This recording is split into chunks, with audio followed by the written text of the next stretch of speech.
it's a little bit scary introducing Alison. She was the lead architect for Parrot for a while, and she was on the Python Software Foundation board before it became cool to be on the board. And she's now working on OpenStack. And she's going to be speaking to us about where this thing we call computing is going.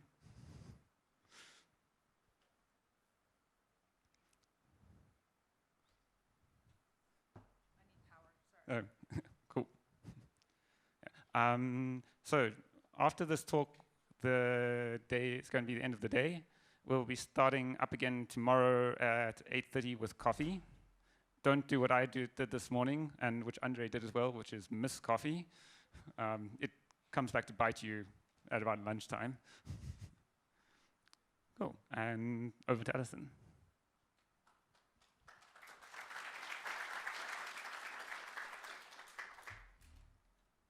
Try to get this where I can switch slides without hiding behind the podium too much. All right, so Simon mentioned at the very beginning that one of the most valuable things about a conference like this is that the speakers are all available. So I figured I'd start by telling you a few things, if you bump into me out in the hallway over coffee, a few things that you might want to talk to me about.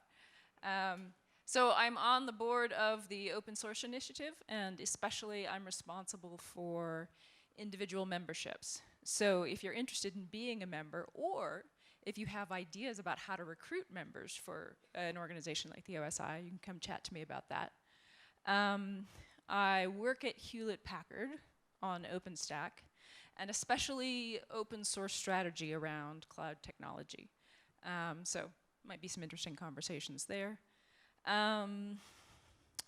I also work on Debian and Ubuntu, and I'm interested in recruiting some folks to package Python modules. So if you're interested in learning about that, you might come chat with me. And there's a group of us here at the conference this week who are planning to submit a bid to host the annual Debian Developer Conference in Cape Town in 2016. So you might kind of chat with one of us about that. All right, so in the past few years, I've started studying physics, especially quantum physics and astrophysics. This is really just for fun. Most television is boring, so you got to do something. So I really admire physicists for their, I would almost say their love of admitting mistakes, right? Like, it's not just a virtue with them, it's almost gleeful. So any decent textbook on astrophysics, the very first chapter will say, once upon a time, we believed that the Earth was flat. And boy, were we wrong. Just so wrong. And once upon a time, we believed that the sun rotated around the Earth. Boy, were we wrong. Oh, my goodness. And if you study quantum physics, pretty much any textbook you find on it, the entire thing, cover to cover, is dedicated to proving how classical physics is wrong in every way imaginable. So I kind of wish that we did the same thing in software. I wish that every introductory textbook to computer science started with, once upon a time, we believed that all compilation would be static. And then we had languages like Smalltalk and Python, which proved us utterly, utterly wrong. And once upon a time, we believed that 64K was a lot of RAM. Wow, you could do so much with 64K. And once upon a time, we believed that all computing would be single-threaded in a single process on a single machine. And boy, were we wrong, just so wrong. Now, I have a confession to make, and that is I'm a bit of a Unix graybeard. I realize I don't look like one, I hide it well, but I am. And so when I see words like cloud, I have a bit of a knee-jerk reaction, like, I don't like buzzwords. So I'm going to debunk the buzzword. Let's sort of unpick cloud and see what it really is. So really, it's about two things: networking and virtualization. So networking, all right, networking has been around since the 50s. So the first networked computer system was the semi-automatic ground environment. It was a collection of radar data machines that were networked so that we could run detection for potential threats over a much wider area of the sky at the same time, simultaneously. In the 60s, we started to get a little more generalization on this idea of networking. You see ARPANET, which is sort of like the first sort of general purpose network. Also in the 60s, you see the first instance of virtualization. And this is the idea that you can have a single physical machine that pretends to be multiple machines. So it sort of acts like there are several different machines running on top of it, but they're all just hosted on one physical machine underneath. In the 70s, so this is like a decade after ARPANET, ARPANET finally generalized to the point that we have the first standard protocol for formatting, transmitting, and receiving packets. Before that, it was pretty much a free-for-all. And in the 80s, so like another 10 years after we first standardized TCP/IP, then we got the internet. It's a little bit fuzzy exactly when the internet started, but it was in the 80s we started calling it the internet. And this is just really just one network, one TCP/IP network. Another 10 years later, so like this technology has been around a really long time now. This is when we got the World Wide Web. And this is when the technology really took off. And the reason is it was no longer just a small group of geeks in their, in their caves thinking about it. This is when the internet, well, this is when cat photos came along. So it was at this point that like average users could benefit from the technology. They could buy books, they could share their stories, and this is when it really took off. So in the 2000s, kind of have virtualization again. This is when you started to get things like user mode Linux and Zen and KVM, and like virtualization started to become a way of basically resource saving in hosting the World Wide Web. Also in the 2000s, we decided that the same technology that we had already had for a decade, it needed a new name. So it was still HTML, it was still JavaScript, it was still CSS. Now, to be fair, there was sort of a new concept of dynamicity around Web 2.0. And that was, it's not just static pages and you click a link and you go to another page and you click a link and you go to another page. It was really a sense that like the web should be interactive just like an ordinary application, an ordinary desktop application. So in the 2010s, we have this new buzzword, cloud. Actually, you could technically say it started around 2006. That was when Amazon started launching their cloud stuff, but it really didn't take off until the 2010s. And the cloud is, at heart, just virtualization and networking. That's it. So it's a different scale, right? So if you talk about virtualization in the 2000s, you're probably talking about 10 VMs running on a dozen servers, maybe 10 VMs on each server. So it's fairly small scale. The concept of the cloud is kind of a radical increase in that. So you might have 100 VMs on each machine. You might have thousands or hundreds of thousands machines all working together. But it's really just the same technology that we've had since the 50s and 60s, with a set of refinements on top of it. And what's kind of important to think about that is at that scale, at the scale of 10 VMs on 10 machines, you can have a person, a human being, who looks at each machine individually by hand and sort of gardens them, cleans them up. At the scale of like 100,000 machines in your data center, the cost of having actual human beings looking at every single server it's completely ridiculous. And that's why you start to see things like, well, Ansible was one that was mentioned, but there's a whole bunch of tools. You start to see tools around automating interacting with servers. So it's no longer human labor. It's now the human has the brains to set up the set of scripts, the set of Ansible scripts, the set of Chef or Puppet scripts. And then it's actually machines that talk to machines that talk to machines.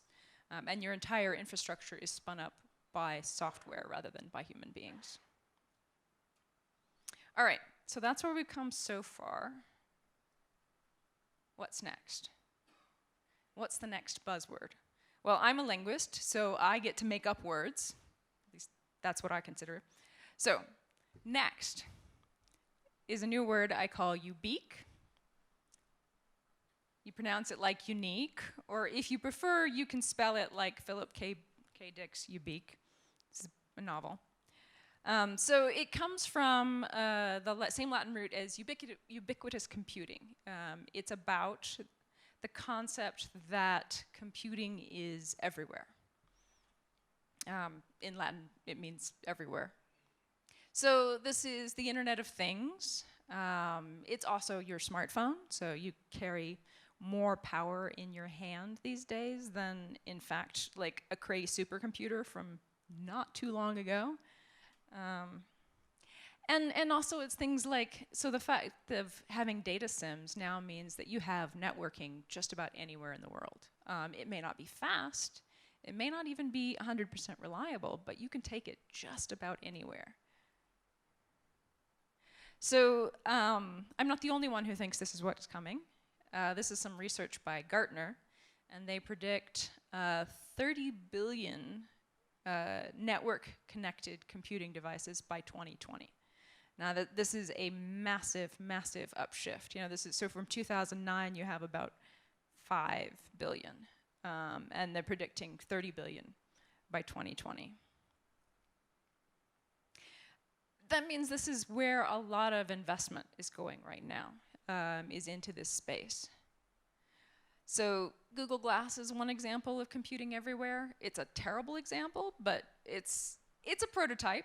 It's a horrible, clunky prototype, but it starts to give you the idea of where we could be going with you have a computing device with you integrated into your life wherever you go. Fitbit is an example, something small, lightweight, fits in your pocket, just measures like your walking statistics, sort of giving you information about your health. And then there's the areas where you can make your own Internet of Things. Arduino is a good example. It's pretty low level. Raspberry Pi is another good example. There was a great talk about that today. And that's at the level where you're actually running a Linux distro and running Python right on your small device that you can carry with you anywhere. So here's why I predict this is the next exciting thing, and that is cloud by itself is just plumbing, like the internet was just plumbing. There is nothing exciting about plumbing. What's exciting is what you run on plumbing. And what the cloud gives you is very easy to automatically spin up bits of computing power that you can access from anywhere in the world. So your tiny little computing device that fits in your pocket, well, it's about as powerful as a Cray supercomputer, but it can access many multiples of many times of that computing power quickly over a small data SIM connection, which means you end up saving a lot of power on the small device. So this is why, so the Internet of Things, ubiquitous computing, small bits of computing that you carry with you is what's interesting about the cloud. Cloud by itself is boring as dirt, unless you happen to be one of the geeks who like gets really excited about like lower powered servers and data processing and stuff like that, which actually probably most people in the room are, but. So why should you care about cloud? You know, I give a talk somewhat like this. I've given it at Debian conferences, Apache conferences. I've given it a whole bunch of different places. And a lot of people in the open source community, I find, are turned off by buzzwords like cloud because, yeah, it's just a buzzword. It's not all that interesting. And the fact of the matter is you do need to care.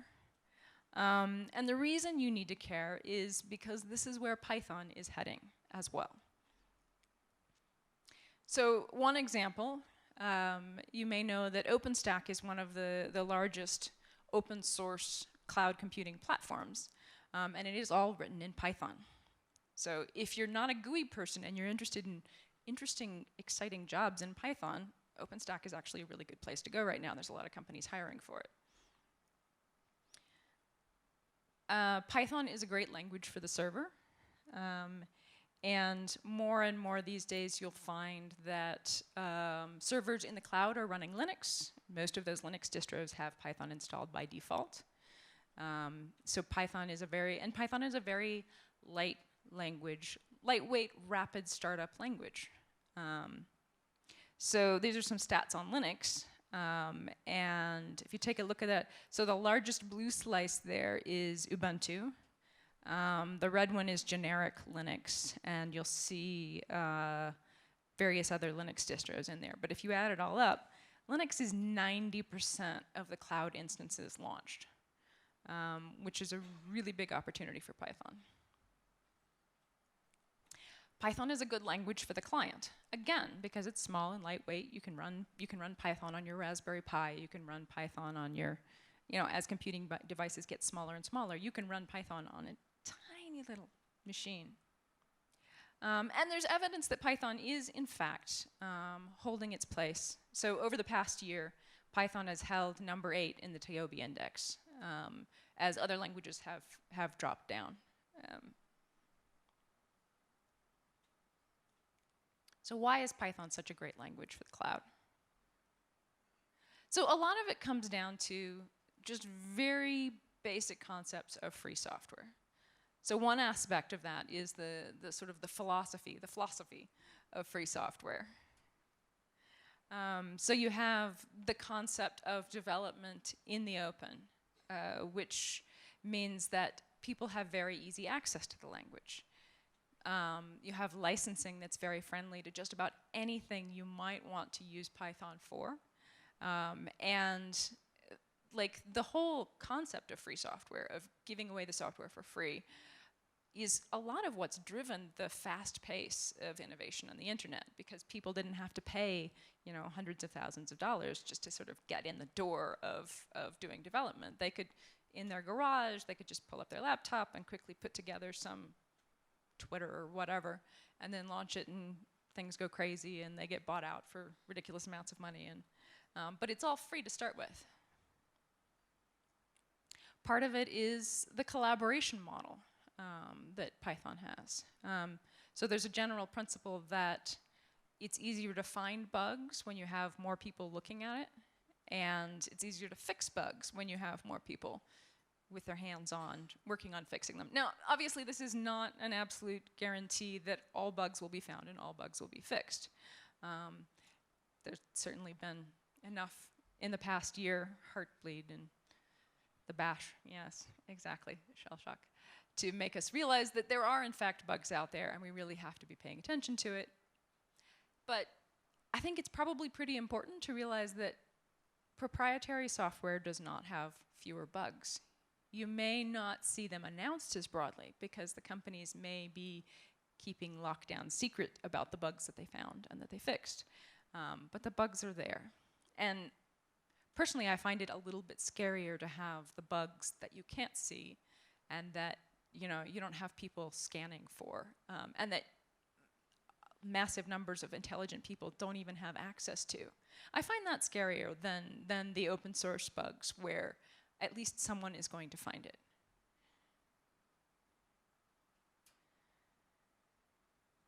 So one of the things about Python is that it provides, so with Python as a language, but also the set of libraries, it's a very good foundation for just about anything that you want to build on top of it.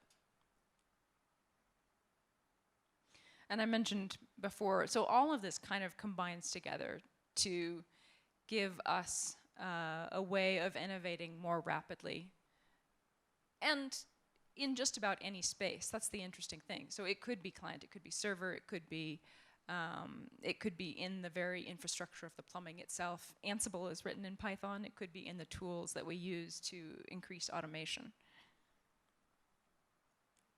There's in game theory, there's a concept of gaming.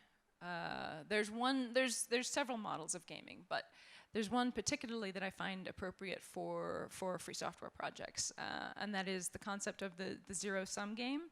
So the idea of a zero-sum game is that there is a limited amount of resources, and that you win the game by stealing resources from other people, right? So this is kind of the idea that proprietary software has. You know, it's like there's only so many operating system users in the world, and therefore we have to steal all the operating system users for Microsoft because that's the way you win the game.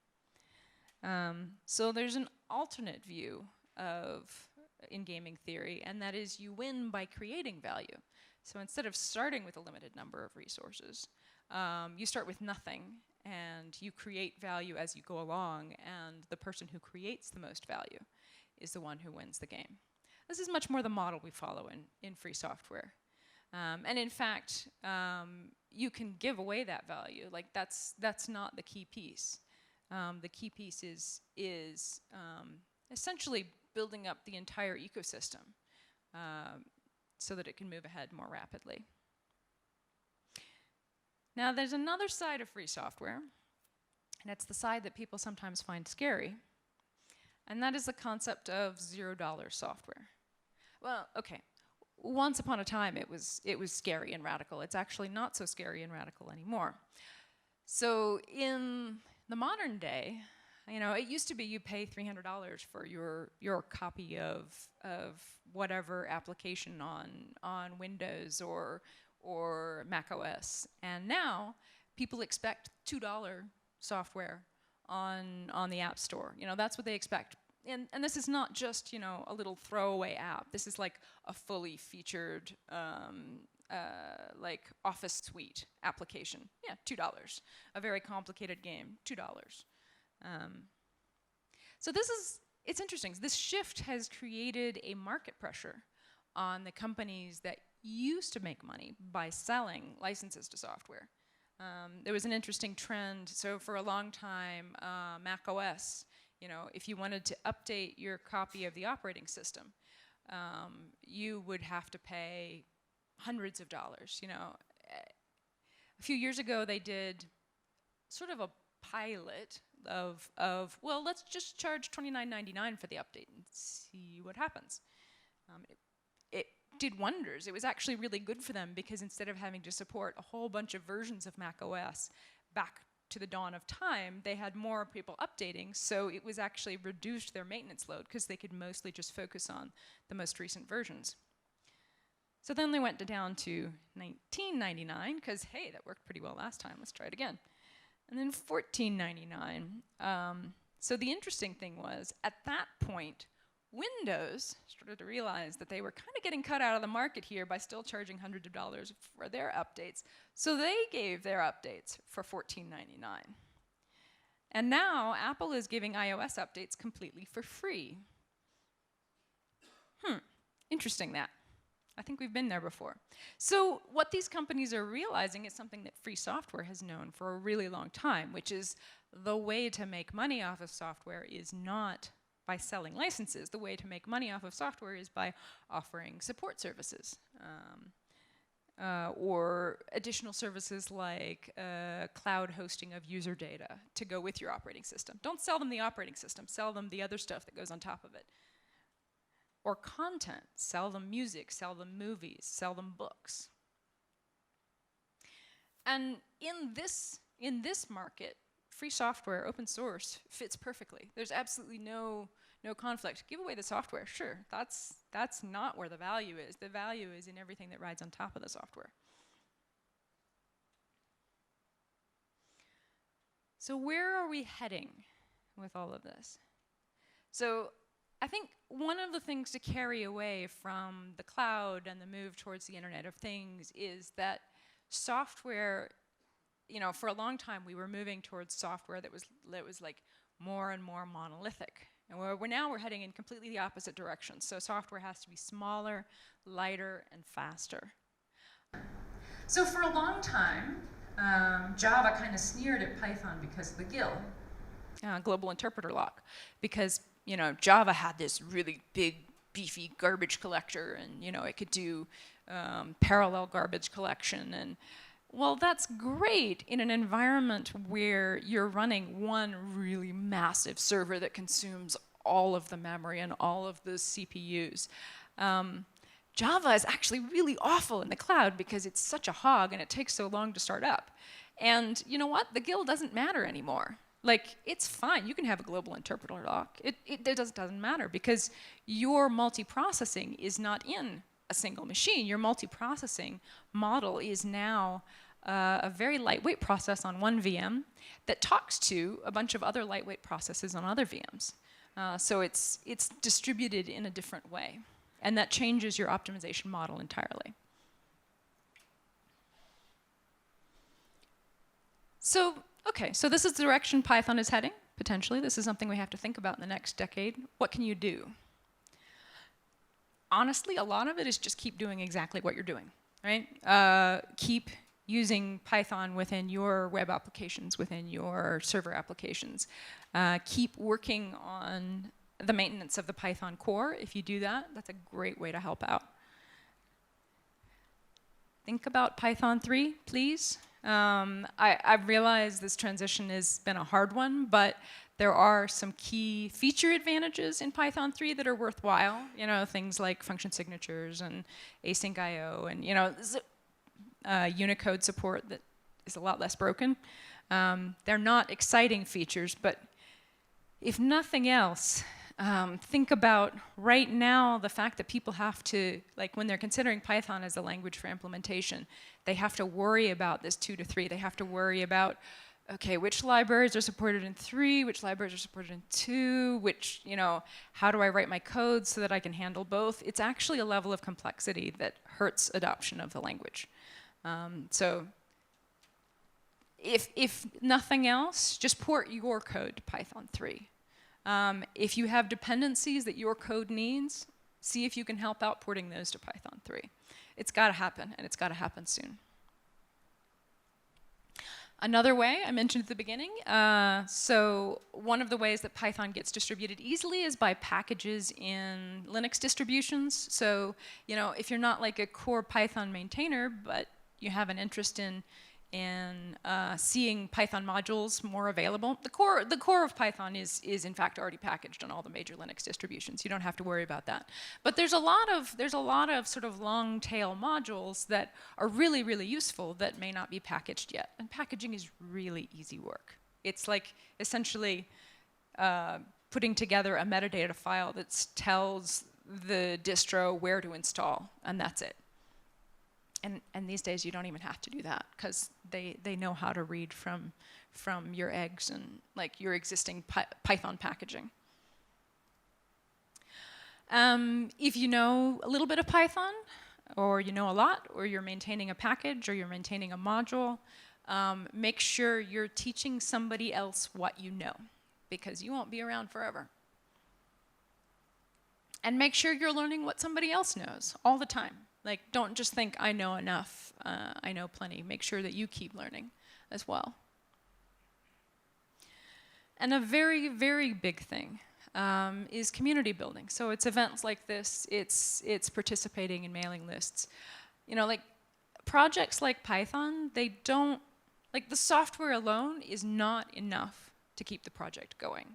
The human connections are actually what keeps the project going. And there's been countless projects that have just fallen off the radar because they couldn't keep the community together. They couldn't keep the people together. That's the most important piece. You know, Python's been around for 20 years, first release. And it's gonna be around another 20 years. Hey, maybe another 50 years. Which means you kind of have to take a different perspective. It's no longer, you know, okay, next year, what are we going to do next year? You really have to think about how to make it sustainable for the long term. That's all I've got.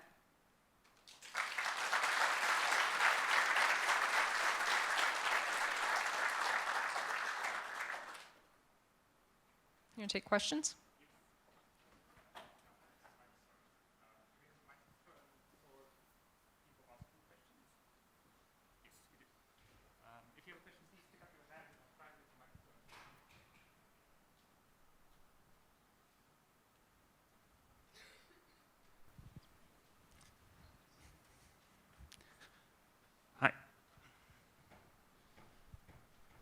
What's the biggest thing that you see currently missing from Python?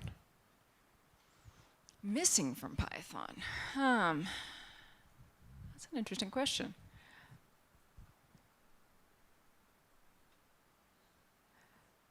I don't know.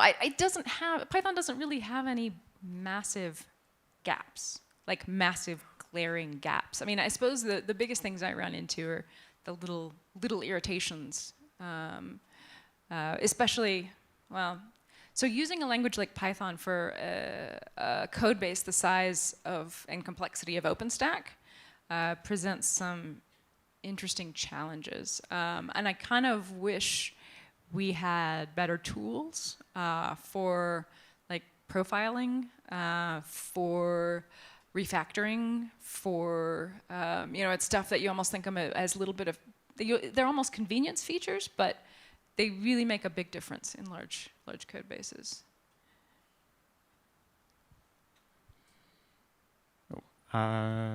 There's, okay, mic on that side. So here's a concern, Allison. There's a talk that you probably saw a few years ago at OSCON that Robert Lefkowitz gave, where he talked about sort of the death of free software because apps cost $1.99, because people are willing to, in exchange for this very small cost, give up the freedoms that are the traditional free software, freedoms that we hope for in this community and related ones. And I mean, and it's not just the actual cost of it being $1.99. There's this danger, I think, that we lose control when things are on these other servers and we're just paying for the service and we're not having the freedom to control what the code does. And, well, I'm not sure what the question is. Well, I mean, I understand the question. It is actually one of the core threats in this future where everything is distributed over the Internet of Things. And I think, so the key piece here is it is actually definitely a threat to your privacy if everything you have is running on an Amazon server. Because they're not gonna hesitate, or a Google server. They're not gonna hesitate to give the keys away to whoever comes knocking on their door and says they must give the keys away. Cloud is not just about running on Amazon. Cloud is an abstraction of running data centers, and that can also be your own data center. So really the answer to that is don't use Amazon's cloud. Use your own cloud using open source software like OpenStack, where the software is fully open and can be looked at by anyone, absolutely anyone, where you own your own hardware, where you can control it. And that's really the answer, more than that, the way we're moving with things like OpenStack, what you want is the ability to have workloads that can migrate across. So stuff that, there's not really any great privacy concern for your static HTML page that's out in public anyway, and it's all public. So you could run that in the cloud, but you may want to have, if you're a company, you may want to have the ability to shift workload, or the ability to have, sort of manage one set of infrastructure from one point, and some of it is spun out on a public cloud, some of it is on a private cloud, which is the bits that you actually control. There's another piece in there, and that is in the Internet of Things, there is a real risk of these all being proprietary things like Fitbit. And you lose a lot of security and privacy and control if all of the little things that gather all your data about where you're going and what you're doing and how much you weigh and how much you're walking and all of that is all proprietary. So one of the things that we want to be conscious of is making sure that free software is there, that we don't just kind of like throw up our hands and say, oh, we don't want anything to do with cloud. We don't want anything to do with this Internet of Things. Free software needs to be at the forefront, as it was at the forefront of the web and Web 2.0. There's another question here in front. Hi, just a quick question on the subject of Python 3. I seem to recall recently hearing that I think the Python Software Foundation or the developers have basically decided to definitely end of life Python 2 with a certain. So is there a strong commitment now to phasing out Python 2 entirely? Because I think that's probably the key thing which has been holding back Python 3, obviously, is there's these two parallel streams. So, I mean, are we reaching the point where Python 2 is going to be buried? Guido has said for a long time there will be no 2.8. There will not ever be a 2.8. And he's been pretty firm about that. I don't know, David might have a better idea. Has he given a specific date at which 2.7 is end of life now?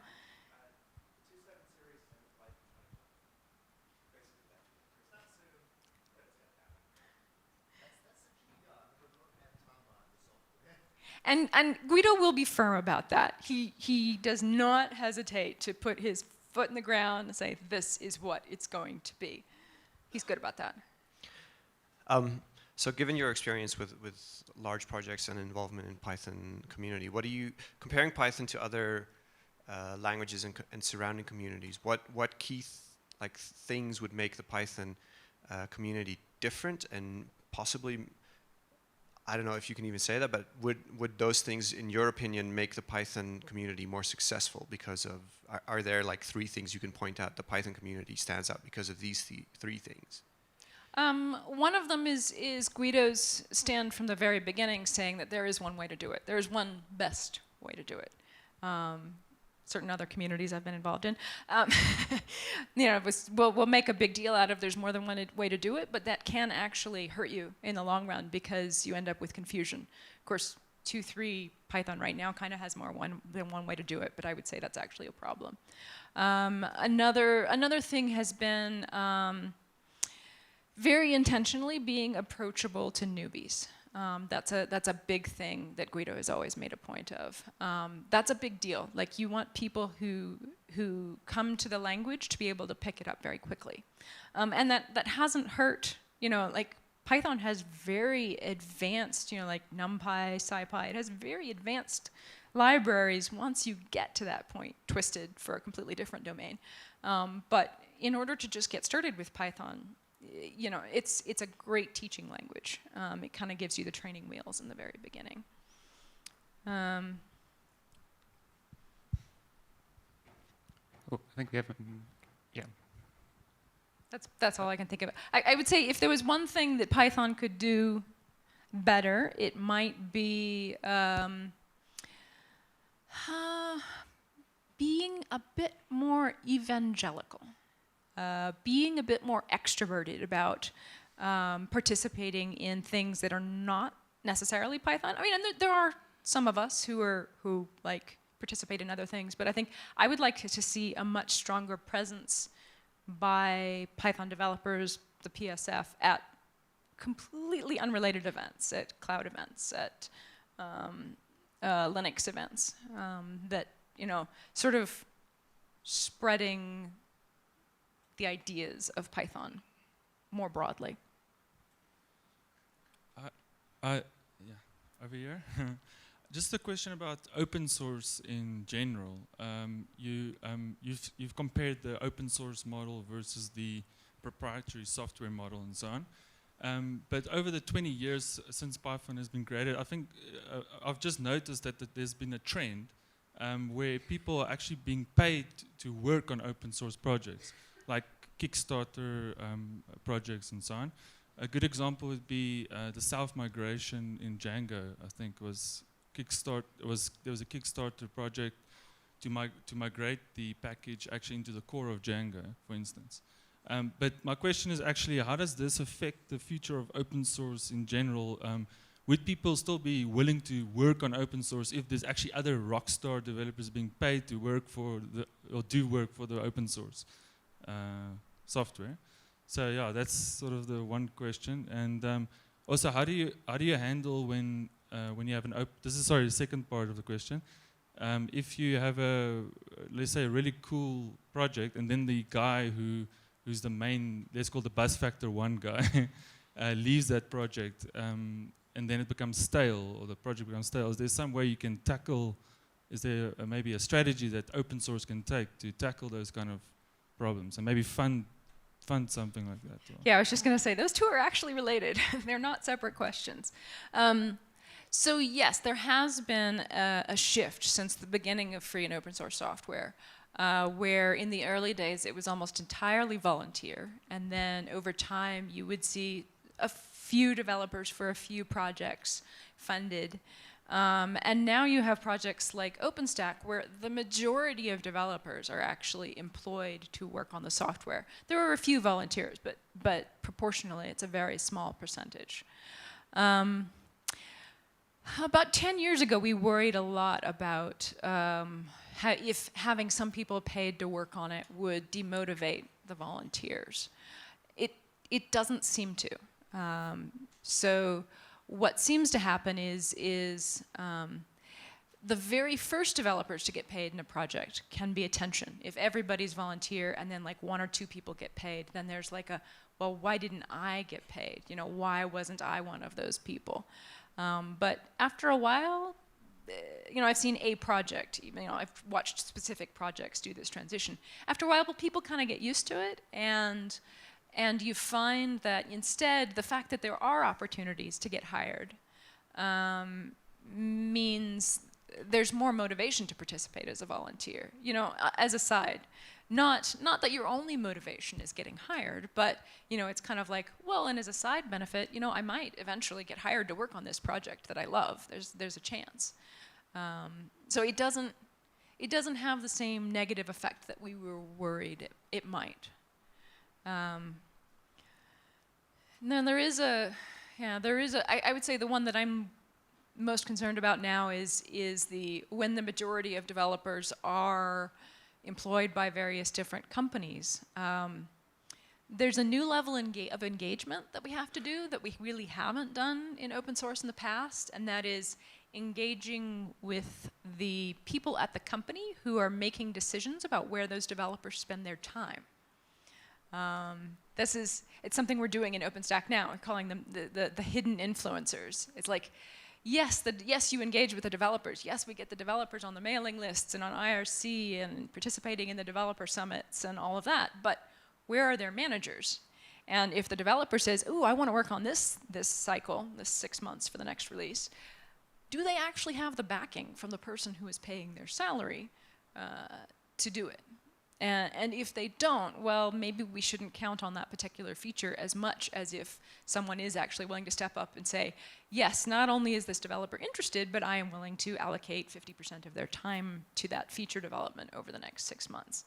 And it's tricky because you don't really want companies controlling the software, but you also, so you kind of want to bring them in sort of grassroots up. You know, you don't want like a set of executives at, you know, these 10 companies dictating what this open source project is going to do. But you do want to bring them in and start getting them talking to each other, you know, managers from this company talking to that company. So it's kind of a new, you know, it's some ways it's the curse of our own success. We set out to make open source palatable to companies, and we succeeded. And because of that, we now have developers getting hired and more funds going into open source development. But it does shift, it shifts the landscape a bit. And the second half of your question. Right. So when you have a key group of developers, could be one, could be a few, and they retire for whatever reason, this happens. You know, life happens. People have kids. People get old. People decide they want to move to the Bahamas. Whatever. There are a few approaches, and one of them is let the project die. That's kind of what's happening to Upstart. Sometimes you just have to say, you know what, it was a good run, it was a good idea, but nope, we're not going to do that anymore. And another is find the new generation of volunteers who's excited about it. If there is actually a community of users, and this is part of why I emphasize apprenticeship.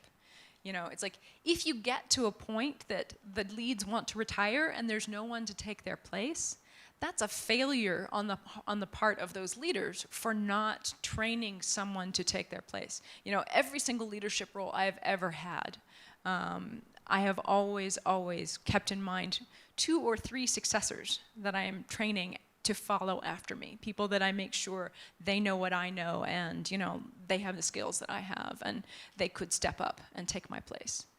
And I think that's important for everyone to be doing all the time. And the third one is, yes, funding. So OpenSSL is a good example of this.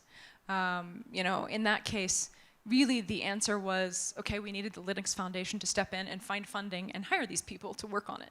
Because it wasn't that they weren't interested, it was just that they had to eat, and, you know, finding money to eat was consuming all of their time so that they couldn't actually do the maintenance work they wanted to do. Yeah, sorry. Going back to what you said about there always being one way to do it and Guido's attitude. That's why I found it quite puzzling when he was discussing a PEP to introduce type annotations and static type checking for, you know, contracts into Python. What's your opinion of that? And do you think that will actually ever be a part of, do you think it will ever come to pass? So I think it's kind of related to a concept of graduated typing. And that is one of the limitations of dynamic languages is that there are certain optimizations that you can do automatically that give you really big speed gains if you can predict in advance exactly what types certain variables are. Annotating types is kind of an optional way. It's kind of like of introducing the potential for these optimizations without making it an absolute requirement. And also it gives you some things like you could run in development without doing strict checking, but in production you might do strict checking there, things like that. But I think it probably will happen, and I think it's probably a good thing. I don't think that's really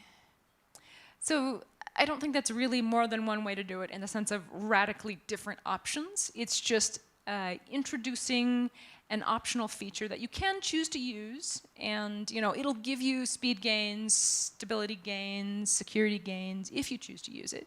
But it's not required, and, you know, you don't have to confuse newbies with it. So I think that's actually a strength of Python rather than a weakness. Well, I think there was someone who stuck up their hand to ask a question somewhere over here. Yes? Ah, sorry. If someone could just pass this back one row.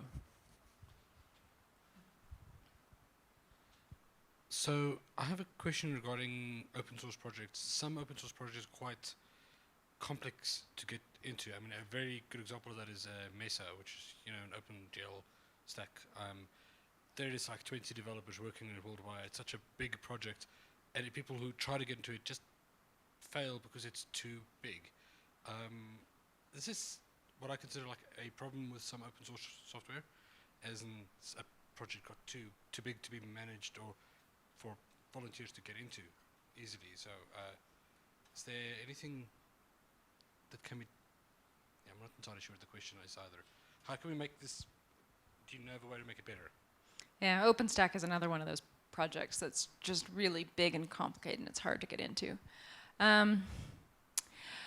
To a certain extent, yes, there is things that we can do about it. You can work on simplifying the software. You can work on identifying, you know, like bite-sized bugs, or, you know, like it's partly a social change.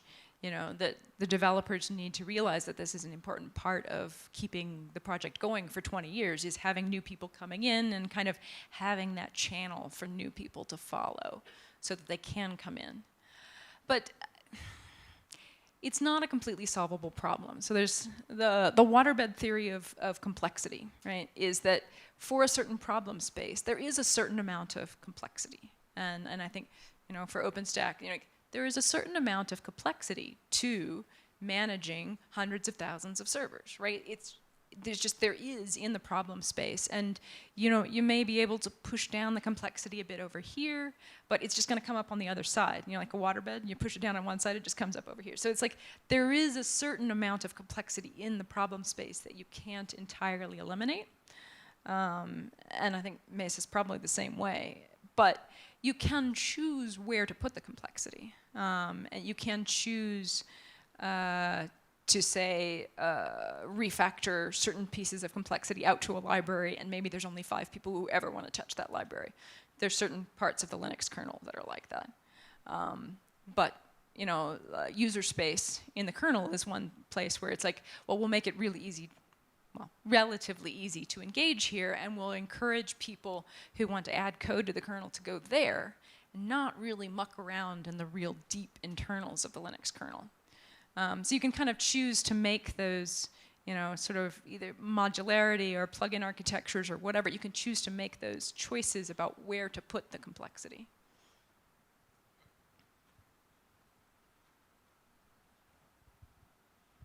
I think we're just going to take one more question, since Alison has already very briefly answered a large number. Yeah, this is a quickie. How do you reckon intellectual property rights, such as copyright or patents, is going to affect open source going forward? At the moment, yeah, so here's the problem. So every open source license out there, free software open source license out there, depends on copyright at its core. And yet, copyright, by its very nature, is kind of diametrically opposed to the goals of free and open source software. So at the moment, we absolutely have to have copyright, because that's the only way we have our free and open source licenses. In the next 20 to 50 years, I hope that we will start shifting away from these models to different models. And they know there's some, you know, Carl Fogel has questioncopyright.org. There are definitely some people out there who are activists in the space of thinking about what the future legal model should be. But I don't think, we're not going to see any substantial changes in the near future. Patents are another one where, in a sense, they're even less beneficial than that. We don't really have a way that patents are helping us make software more free and more open. But we are kind of gradually working towards, like, Open Invention Network is one way of, you know, it's like, well, okay, we have software patents, we can't get rid of them, but let's get companies together to kind of use the patents they have to protect free and open source software instead of threatening it. Yeah, I think the real question was how an existing open source project might be endangered by commercial companies hoarding patents, for example.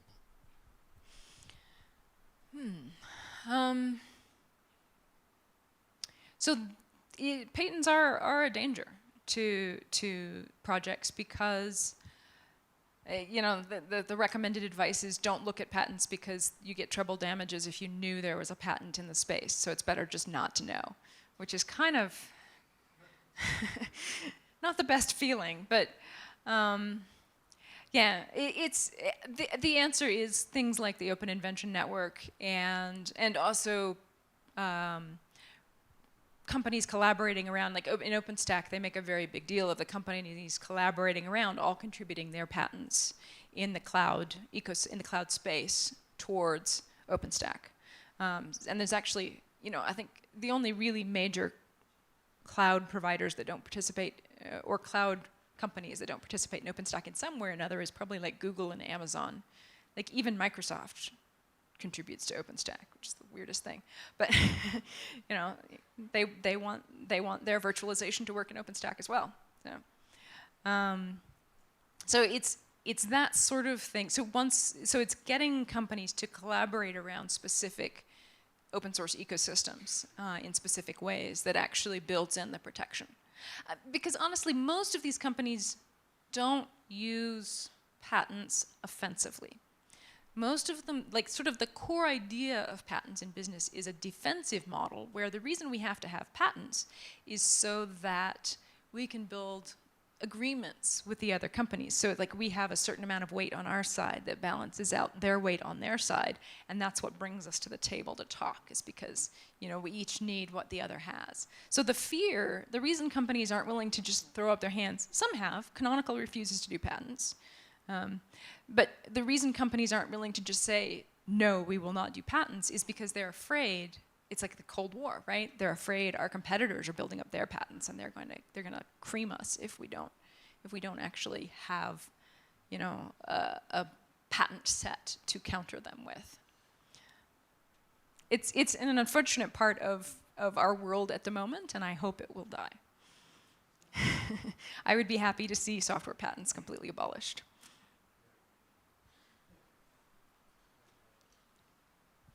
Oh, I just want to remind everyone, if you didn't get to ask your question here, or if it was too open-ended for you to be comfortable asking in front of everyone, find Alison, take her up on her offer.